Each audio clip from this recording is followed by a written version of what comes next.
Ladies and gentlemen, the Crunchyroll Anime Awards for 2024, aka the anime that aired during 2023, is out.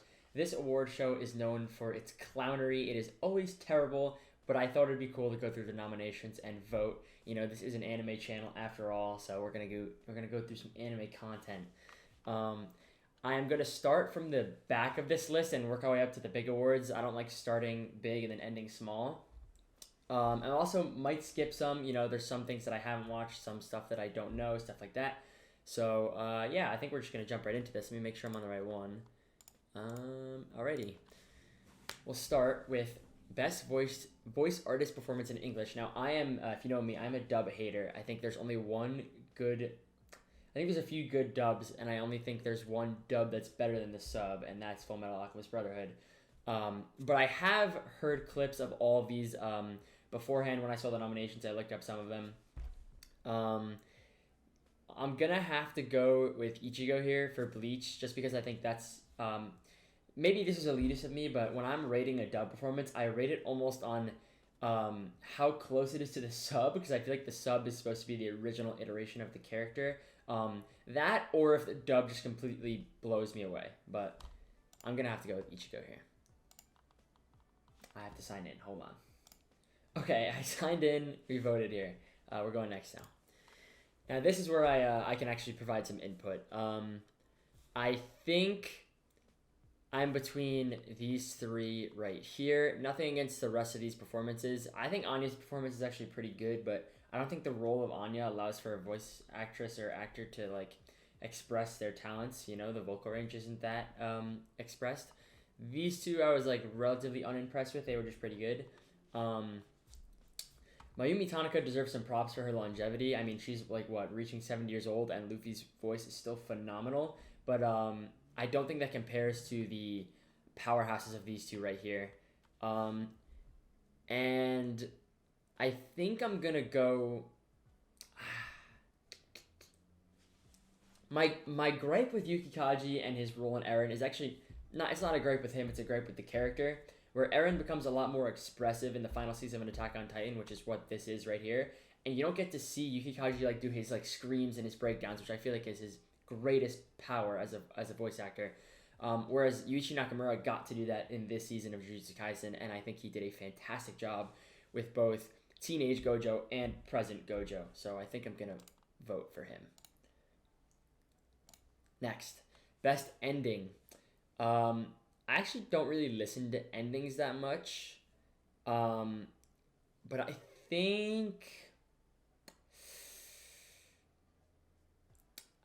I'm gonna go with Chainsaw Man, just because I think every Chainsaw Man ending impressed me with both the visuals and the music. So I'll go with that one. Opening. Okay, this is tough for me because 1, 2, 3, 4, 5. This one's okay, but these 5 are all amazing songs. If I was voting just on how much I like the song, I think I'd pick Ano Sumika, but I have to factor in the fact that Idol literally took over Japan for months because of this, because of the show. This song was overplayed like crazy, on every live stream, every karaoke stream I watched, every TikTok. Out of all these, it has the most streams on Spotify. Just the impact of this song was crazy, so I think I'm gonna vote for this one. Next, best score.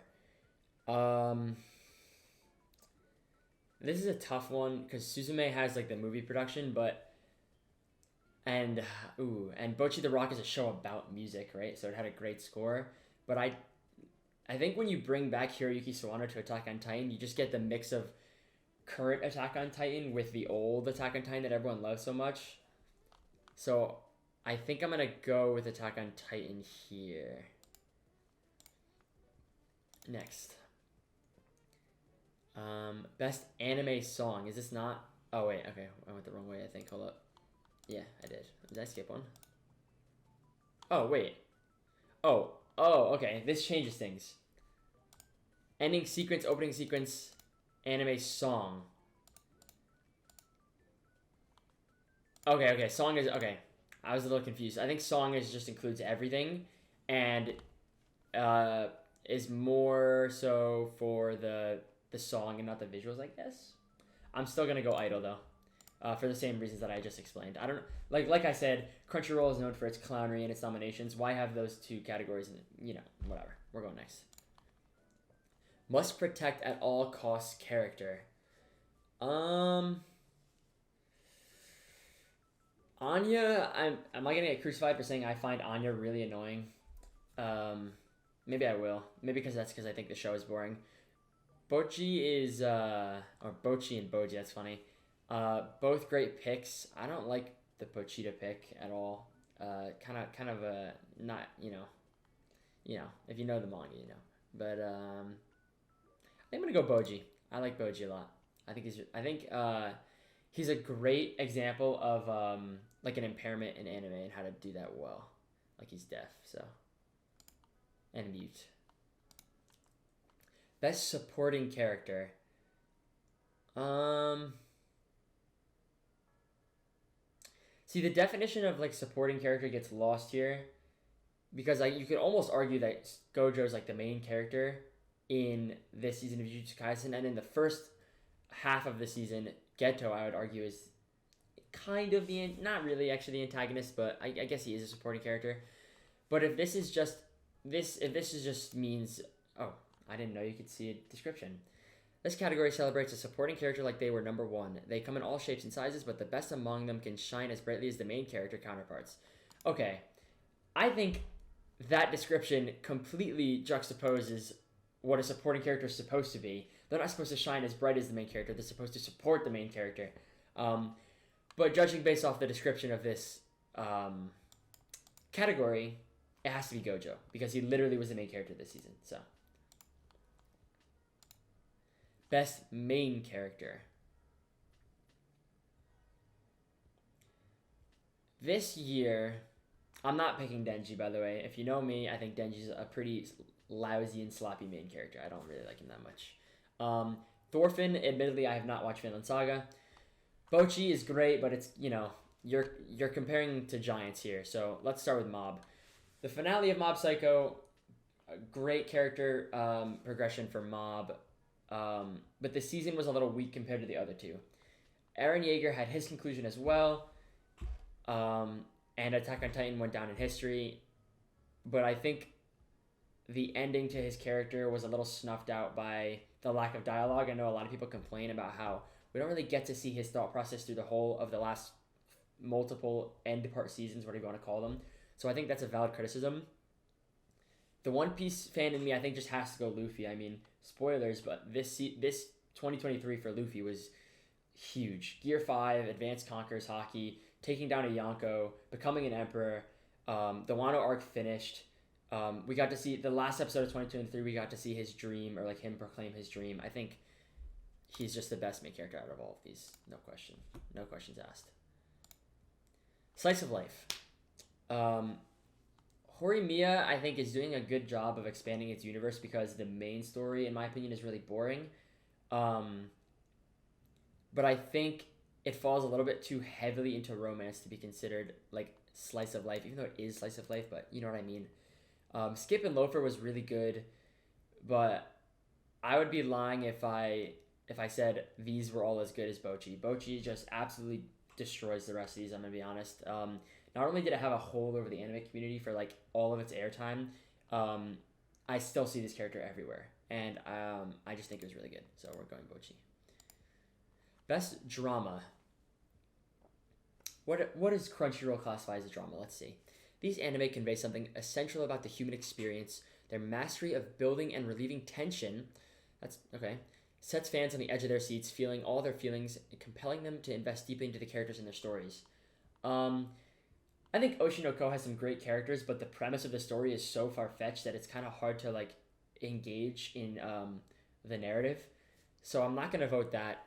Attack on Titan, based off what this award is describing, I think the choppiness of the release schedule of Attack on Titan absolutely destroyed all the tension that was built up from the story. And maybe I also read the manga, so I knew it was going to happen. Maybe I'm biased for that.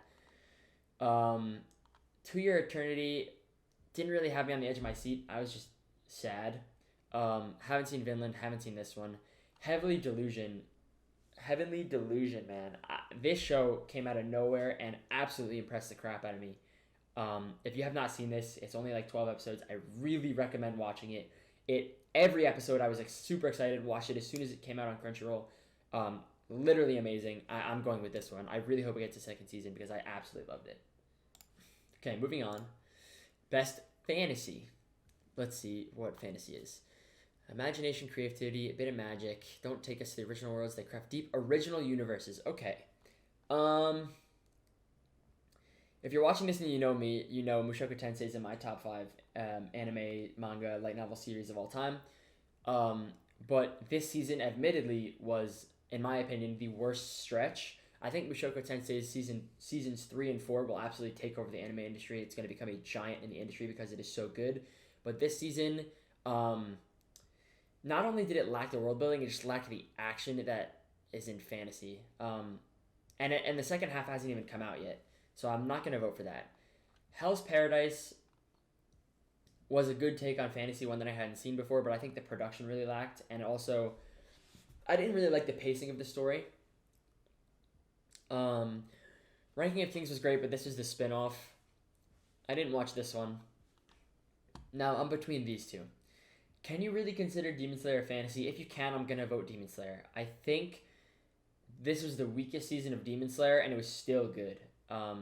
Whereas Mashal, Magic, and Muscles, the gimmick got old. The first few episodes was very, very funny, but when the episodes, it was almost like a Cartoon Network show where like the punchline at the end of the episode is the same for every week. And that got really boring for me. And I also don't think the world building really picked up this season. So I'll vote for Demon Slayer. Best action. Let's see. This category awards a show with action at its core. I mean, I guess I know what action is. We don't need to read that. I think the final season of Attack on Titan was extremely action-packed, but I almost feel like the action it wasn't at its core. I almost feel like the story came to an end. Obviously the vehicle for that was the action, but I don't think in its class here it did the best. I haven't seen much of Bleach. I've seen a lot of clips, but I'm not gonna vote that because I haven't seen it. Demon Slayer, like I said, the season was weak, but it was still good. It was the weakest, but it was still great. But I think because Demon Slayer set the bar so high for its own series, and this was a step below, I don't feel good voting for it. Chainsaw Man, I think the concept of Chainsaw Man is amazing. And I think the characters almost ruin it, and because of that, I'm not really invested in the action. The animation was really good, but I'm not going to vote for it. Which brings me to these two. I mean, when you come to this best action thing, I think the first thing that comes to your mind if you're an avid anime watcher is these two this past year. Both have absolutely broken the boundary in animation. Both have done action extremely well. Both had groundbreaking episodes in Zoro vs. King, Luffy vs. Kaido, Yuji vs. Mahito, and Sukuna vs. Jogo, and Choso vs. Itadori.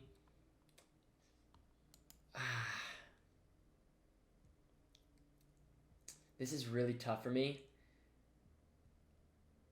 But I think because the first half of Shibuya and the first half of Jujutsu Kaisen, or the first half of Gojo's backstory was very character focused, and this year for One Piece has been all fighting and all good fighting, I'm gonna vote for One Piece.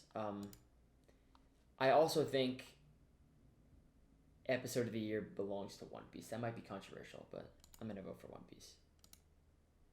Best comedy. This is another tough one because I've seen a little bit of this, haven't seen this. These two both got old really fast. It was funny for me, and then both of the gimmicks got old. This feels like filler all the time. This is just not funny for me anymore. Bocchi, I think the animation style and some of the frames had me crying on the floor. Like when she turns into like all like the polygons and stuff. That was amazing. So I'm gonna go for this. Best romance. I think this year was pretty weak on romance. I'm not gonna lie. Maybe I just didn't watch enough.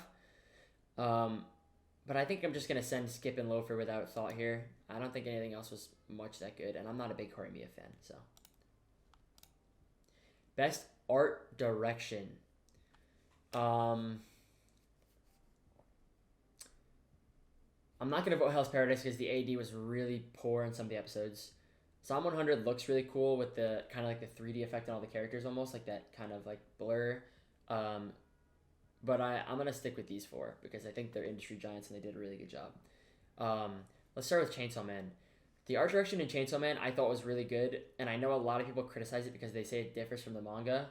But I think that kind of like almost yellowy hue that Jujutsu Kaisen season 1 had, mixed with the thick lines of the characters, almost similar to Demon Slayer, worked really well. So I'm gonna keep that in the pocket for now. Oshinoko had very solid art direction. It did not shake up at its core values, but I don't think it was anything innovative. I don't think it was anything impressive. So I'm not gonna vote for this one. Demon Slayer, it's Ufotable. Their art direction is always amazing. The thick lines, the Japanese like ink flow-esque character design, always really good.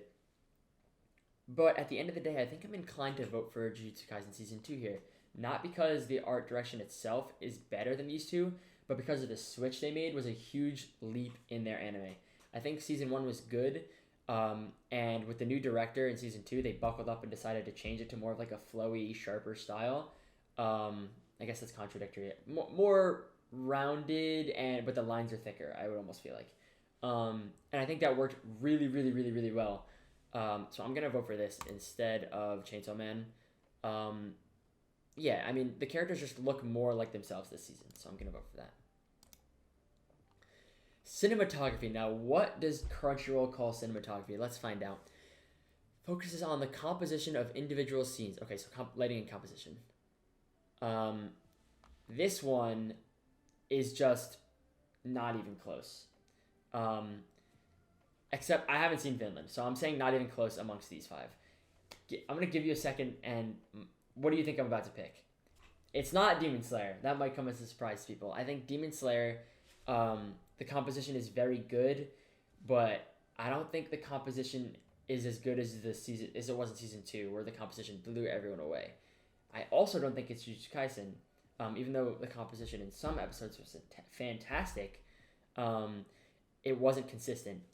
Heavenly Delusion had some of the best compositing, the best lighting, the best shadow direction I have seen in a show since, I don't even know, since One Piece 1015 or any Megumi Ishitani production. I seriously heavily recommend this show. I just have to vote for this one. Best Director. Ryu Nakayama was, I believe he left after Season 1 because of the hate it was getting. I don't think any director deserves hate like that, but clearly the directing was not what the fans wanted, so I'm not going to vote for him. The change in direction for Jujutsu Kaisen from Season 1 to Season 2 was a great choice, and I think the directing heavily influenced the art direction in a great direction, but I don't think it had much to do with the overall production of the show, just the art style, not the animation. Whereas I think Hiro Takamori absolutely crushed everything on all fronts of Heavenly Delusion. The animation style, the art direction, the compositing, the pacing, the adaptation was perfect. The switch up from the pacing of the manga to show two different timelines at once and then reveal it at the end, fantastic. I'm going to vote for Heavenly Delusion again. Seriously, I mean, if you have not seen the show, you need to watch it. Best character design. See, to me, this is a manga category, and if it's not referencing the manga, then it's the same as art direction. So, artists who have either created iconic anime characters or breathed life in... Okay. So I guess breathing life into the manga. So I guess this, for me, is the most accurate to the manga, I guess, or the character design is um, the character design is bringing to life the characters from the manga, and for this, it's Jujutsu Kaisen. I said it before. The new art direction of Jujutsu Kaisen worked extremely well. It brought the characters to life more than season one, so I'm gonna vote for this. Best animation. I am flabbergasted that One Piece is not on here. I'll be honest. Um, I think Trigun set some industry standards for 3D direction, but I don't know if that counts as animation. I also think some of the 2D animation in the rest of these shows was fantastic, so I'm not going to vote for Trigun. Mob Psycho had 2 fantastic episodes. So did Chainsaw Man, but I'm not going to vote for those either because they weren't consistent all the way through. Except, Mob Psycho did have a really good character acting episode with the aliens. That was impressive. I still don't think I'm going to vote for it. Attack on Titan, the final season, had a few amazing cuts. I forget the animator's name, I'm sorry, but he, the scene where like Levi's chopped through everything, beautiful. But again, it wasn't consistent through all of the movie, I guess. And Demon Slayer, like I said before, it was the weakest season. So I'm voting for Jujutsu Kaisen. Some of the stuff from that season was absolutely ridiculous. So, all right, we're down to I think the final 5. Best original anime. So without a manga, I have not seen any of these, so I'm gonna skip it. Best film. I have admittedly only seen these 2. Suzume was good, but not what I was expecting. And the Black Clover movie, for instead of standalone movies, like we're talking about movies that like coincide with a series, which Suzume is not and Black Clover is. Normally the standalone movies are bad, but I think Black Clover broke that stereotype, and the movie was actually very good. And because of that, I'm gonna vote for it. I thought it was amazing. Best new series. I'm just gonna follow the trend and vote Heavenly Delusion. I've said too much about it already. I'm voting for it. You know my opinion on it already. Best continuing series. Said it a million times this video. This was the weakest season of Demon Slayer. Also said it a million times, Attack on Titan's ending was controversial. The release schedule of the final did not do the story justice. Spy X Family gets boring, and I haven't seen Vinland Saga, so it's between these 2, which I would consider probably the 2 best of 2023. And I'm gonna have to go One Piece. I think the longevity of the series is what really makes it. To be in the series like 26th year and to drop the greatest year of the series, both in media standard, in animation standard, in story content standard, and also still have the chokehold it has on the industry as a whole. Like, whereas I would argue the other 2 big 3 have like fallen off a little bit in popularity, One Piece is reaching its peak, if not there right now. I just have to vote One Piece here. It is becoming, I would almost argue it is mainstream. If there's a mainstream anime, it is One Piece. And I believe is, yeah, okay. Anime of the year. This is our last one. I'm going to go through all of these. Oshinoko set a amazing precedent with its hour and 30-minute first episode that broke the internet. And I think that gave it a lot of attention, which was great. And it was a show that no one really expected to come in as hot as it did. But I think it kind of fell off after the hype of the first episode, and I'm not going to vote for it.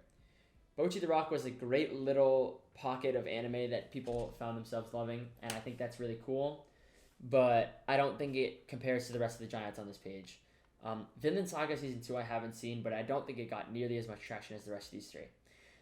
Demon Slayer, again, weakest of its counterparts, and I don't think it generated as much traction or was as hype as the rest of the series. So we're down to these 2. When it comes to production, popularity, hype, overall anime, I guess you can call it, I would say these two are almost even. But when it comes to the content, the narrative of the story, um, and everything that has to do with, the writing itself, I think Jujutsu Kaisen just absolutely is just way ahead of Chainsaw Man. I just don't think it's close. So I'm gonna vote for Chainsaw Man for anime of the year. I think for anime that aired this year, um, not continuing through this year, like One Piece or Bleach and stuff like that, Jujutsu Kaisen absolutely deserves anime of the year. Um, and that was the Crunchyroll Anime Awards. I obviously don't agree with a lot of the nominations. Crunchyroll makes a lot of mistakes, in my opinion, with what they nominate. It was a lot better than last year, surprisingly, where we had the best antagonist and protagonist jargon. That was really disgusting. Um, but regardless, these are my opinions. Don't be offended by them. I think because I don't agree with the nominations as a whole, my opinions aren't really exactly reflected by what I've voted for. But I think I did my best choosing what was given to me. If you gave me the category and then no nominations and just told me to fill them in, I think almost all of my voting would be completely different. But this is what we got, and or this is what I was given, and this is what we got. So I hope you guys enjoyed. Definitely go and vote, and because I want to watch this and see what wins. Laugh at it with everybody because it's not a great award show. And yeah, hope you guys enjoyed.